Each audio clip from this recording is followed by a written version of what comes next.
Irmãos e irmãs, estamos celebrando hoje a liturgia do 22º domingo do tempo comum. E as leituras bíblicas neste final de semana nos apresenta uma espécie de um dilema que todo servo de Deus passa por fazer a vontade de Deus. Fazer a vontade de Deus é algo muito lindo, é algo maravilhoso, mas que exige muito da gente. E isto é para todos.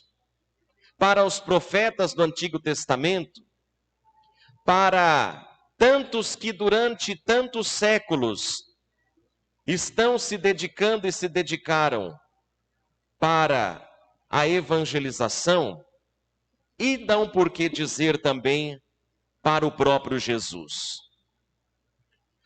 A primeira pessoa que hoje está num grande dilema é o profeta Jeremias, na primeira leitura.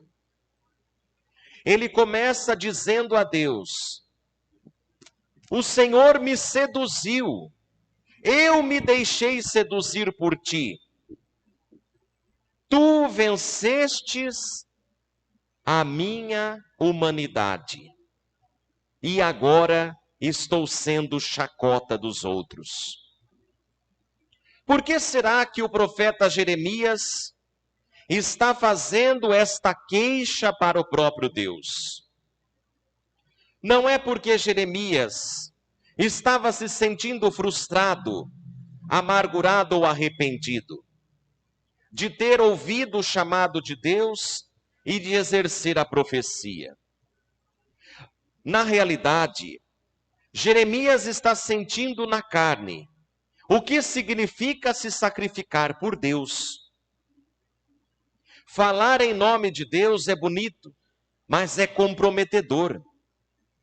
Falar em nome de Deus, denunciando os pecados da sociedade como ele, era algo muito sério, que tinha também consequências, que tinha também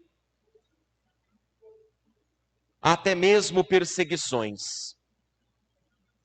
Então Jeremias hoje é o primeiro exemplo para nós de que na caminhada é necessário ter muito esforço para não desistir. Jeremias hoje diz no final da primeira leitura: mesmo sendo vergonha e chacota, a graça de Deus num fogo ardente o consome e o deixa sem forças para resistir e suportar. Quer dizer, no momento em que a humanidade, a fraqueza de Jeremias grita, vem a graça de Deus e o abastece. Vem a graça de Deus e o fortalece. Vem o amor de Deus em forma de um fogo ardente para o reanimar. O salmo de hoje, o Salmo 62, traz como resposta: a minha alma tem sede de vós como a terra sedenta. É assim o coração do ser humano.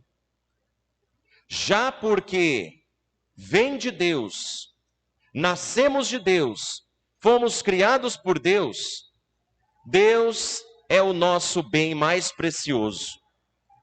E o nosso coração constantemente pede Deus. Por isso o salmista diz que a sua alma era como uma terra seca, sedenta por água. Assim é a pessoa diante de Deus. Assim somos nós, sedentos por Deus. E só seremos saciados se vivermos constantemente na presença de Deus. Só seremos saciados plenamente no céu, onde seremos inteiramente dele. Depois, a segunda leitura, São Paulo diz à comunidade de Roma a sua experiência, que é muito parecida com Jeremias. Paulo, depois de convertido, tornou-se o mensageiro do Senhor Jesus. E também, como os profetas, realizou maravilhas em nome de Deus, operou até mesmo milagres, converteu muita gente, mas precisou sofrer bastante. Sofrendo ao ponto de dizer: eu estou num constante sacrifício vivo. Quer dizer, ele sentia nele mesmo o que era se sacrificar pelo Senhor. E depois ainda disse: todos vós, irmãos, também sejam assim, sacrificai-vos pelo Senhor. Não sejam como o mundo quer que vocês sejam, mas sejam diferentes, fazendo a vontade de Deus. Este é um conselho muito atual para todos nós também. Enquanto o mundo deseja que nós o sigamos, vem Jesus e deseja permanecer conosco. E o nosso coração não deseja o mundo, porque sabemos que o mundo não nos sacia. Nosso coração deseja Deus, porque sabemos que Deus é nossa alegria plena e completa. Então, esta segunda leitura hoje também serve para todos nós. Buscarmos aquilo que é bom, aquilo que é perfeito, aquilo que de fato pode nos fazer feliz, que é ter Deus no coração. Depois, o evangelho deste final de semana, mais uma vez, nós vimos a presença de Pedro, como no domingo passado. Jesus está dizendo que vai para Jerusalém. O que ele vai fazer em Jerusalém? Ele lá vai se deparar com os líderes religiosos, que o condenarão e o entregarão à morte na cruz. E aí Pedro, ao ouvir Jesus dizendo aos apóstolos que vai para Jerusalém, que vai sofrer, que vai passar por todo o seu sofrimento da paixão e vai acabar morrendo, Pedro se opõe.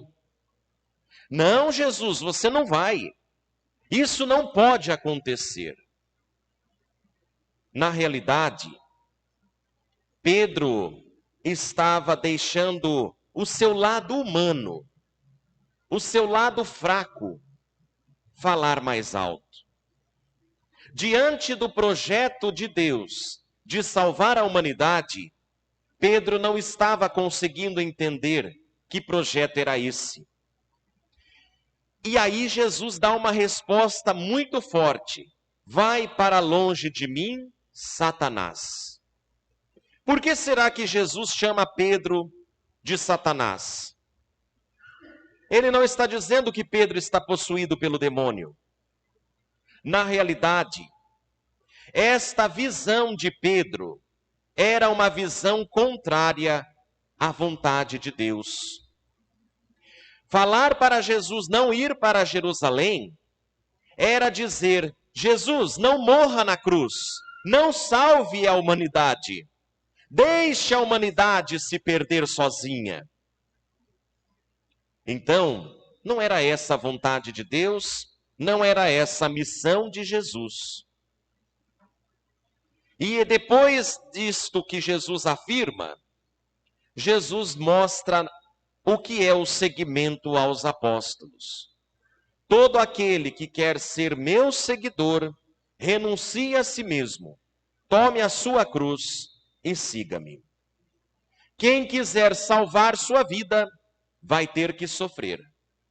E afinal, qual é o sofrimento que Jesus diz que é a cruz? O sofrimento é aquilo que Paulo está dizendo na segunda leitura. É lutar contra os ensinamentos do mundo. É não se deixar conformar pelas vaidades do mundo. Ir contra os padrões do mundo é não aceitar o que o mundo impõe e por isso é necessário renunciar. Renunciar significa dizer não. Dizer não àquilo que é pecado. Dizer não àquilo que é vaidade passageiro. E abraçar a Deus que é eterno. E nós todos podemos afirmar como é difícil lutar contra o pecado. Como é difícil lutar contra as tendências e as concupiscências da carne, do mundo, da fraqueza humana. É por isso que Paulo se sente sempre em sacrifício, porque ele estava lutando contra aquilo que era humano. Jesus no Evangelho hoje é muito realista. Se vocês querem de fato serem meus seguidores, terão que lutar contra tudo aquilo que é mal, tudo aquilo que é pecado. E isto significa renunciar, não ser como os outros, ser diferente no amor. E por isso a cruz é o sinal do amor. Jesus, ao se entregar na cruz para dar vida à humanidade, renunciou sua própria vida para oferecê-la. Então, neste final de semana, nós somos chamados, convocados pelo próprio Deus a nos afirmarmos nele, buscando nele a nossa força e o nosso sentido de vida. Tomando a cruz, que é necessária para a salvação, enfrentando também os desafios da vida que aparecerão durante a nossa caminhada em forma de cruzes, em forma de provações, em forma de perseguições e de tantas outras formas. Cada um de nós, com certeza, consegue identificar qual é a sua cruz. E para Jesus, devemos nos dedicar, porque é Ele quem nos dá força para carregarmos a nossa cruz diária. Não desistamos, irmãos e irmãs, mas nos fortaleçamos no Senhor, para que todos possamos, pela cruz, sermos salvos. Que Jesus nos ajude, que Nossa Senhora nos fortaleça com a sua presença materna. Por Cristo nosso Senhor. Amém. Juntos, creio em